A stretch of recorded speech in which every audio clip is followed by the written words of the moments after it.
এই ভিডিওতে আমি দেখাবো কিভাবে আপনি ইমব্যালেন্সে এন্ট্রি নেবেন। সো আপনি দেখতে পাচ্ছেন যে আমার সামনে অলরেডি 4 আওয়ারের একটা চার্ট আমি ওপেন করে আসি। দেন আমি দেখতেছি যে এটা আমার সুইং লো অ্যান্ড এটা হচ্ছে আমার সুইং হাই। সো সর্বপ্রথম আমি কি করব, ফিবোনাচি রিট্রেসমেন্ট অ্যাপ্লাই করব। দেন আমি দেখতেছি 0.5 এর নিচে আমার চলে আসছে। সো এখন আমার এন্ট্রি পয়েন্টটা আগের থেকে খুঁজতে হবে। সো এখানে দেখতেছেন একটা ইমব্যালেন্স রয়ে গেছে। দেন এই ইমব্যালেন্সটা হবে আমাদের টার্গেট। সো আমাদের টার্গেট হবে এই ইমব্যালেন্সে আমরা এন্ট্রি নিব।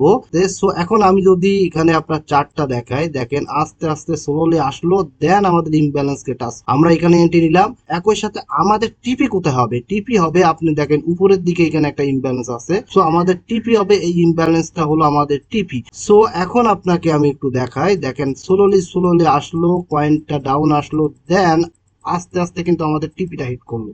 আমাদের টিপি হিট করার পরেই কিন্তু মার্কেট আবার ডাম্পে চলে গেল।